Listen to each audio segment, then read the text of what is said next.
கவனிங்க. இச்சை என்கிறது எங்க ஆரம்பிக்கும் என்றால் ஆசையில ஆரம்பிக்கும். எங்க ஆரம்பிக்கும்? ஆசையில ஆரம்பிக்கும். ஏத பாத்தீங்கன்னா ஆசைப்படுறது தப்பில்ல. என்ன ஆசைப்படுறது தப்பில்ல, பேராசைப்படுவதுதான் தப்பு. தவறுல கொண்டு பாவத்துல கொண்டு போய் முடித்து விடும். பாருங்க, நம்ம சில காரியங்களை பார்த்து ஆசைப்படுவோம். உதாரணத்துக்கு பாத்தீங்கன்னா ஒரு அழகான ஒரு கொப்பியை கண்டோம்னா நம்ம ஆசைப்படும். அழகான ஒரு போனை கண்ட நம்ம ஆசைப்படும். அழகான ஒரு உடுப்பை கண்டா ஆசைப்படும். பிராண்ட் ஷூ அப்படியாச்சும் பார்த்து நம்ம ஆசைப்படுவோம்.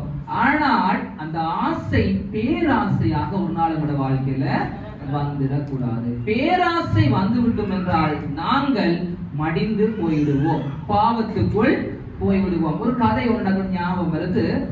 ஒரு ஆள் ஒரு வாத்து வளர்க்கிற ஒரு நபர் இருப்பாரு. வாத்து வளர்க்கிற ஒரு நபர் இருப்பாராம். அவருடைய வாத்து என்ன செய்யணும்னு பார்த்தா, கட்டுக்கதை உண்டு. என்ன செய்யணும்னு பார்த்தா, தங்க முட்டை போடுமா. என்ன முட்டை போடுமா? தங்க முட்டை. வாத்து என்ன முட்டை போடும்? தங்க முட்டை போடும். அப்ப தங்க முட்டை போடுறதுனால அந்த தங்கம் கிடைக்க ஆசை தான். தங்கம் ஆசை இல்லையா? நம்ம ஆசை தான். தங்க முட்டை நமக்கு ஆசை. அப்ப தங்க முட்டை போடுறதுனால ஒவ்வொரு நாளும் பார்ப்பார் அந்த முட்டை. ஒவ்வொரு நாளும் தங்க முட்டை போடுவானுங்க. இப்ப இவருக்கு ஒவ்வொரு நாளா கிடைக்கிறது இவருக்கு திருப்தி இல்லை. ஆசை கிடைக்குது, ஆனா அது திருப்தி இல்லைனால ஒரு நினைச்சாரு, வார்த்தை அறுத்து பார்த்தா நியாயமான முட்டை கிடக்குனாலும் அறுத்து பார்த்தாரு. ஒரு முட்டையும் அதுக்குள்ள இல்ல, எல்லாமே பவுனா மாறாம சின்ன விஷயமா அதெல்லாம் இருக்குது. கடைசியில பார்த்தா வாத்தும் செத்து, கிடைக்கிற ஆசீர்வாதமும் இல்லாமல் போயிட்டு. இதுதானுங்க நம்ம சில ஆசீர்வாதங்கள் நமக்கு ஆண்டவர் கொடுப்பாரு.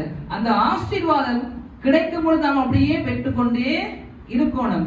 இல்ல அதிகமா வேணுமா நாங்கள் இழுத்து பறிக்க ஆசைப்பட்டோம் என்றால், விரும்பினோம் என்றால், அதிகமா ஆசைப்பட்டோம் என்றால் அது உள்ளதும் இல்லாமல் போய் விடும் என்கிறது தான் இந்த இச்சையினுடைய காரியமாக இருக்கிறது. அதுல பாத்தீங்கன்னா அந்த இச்சை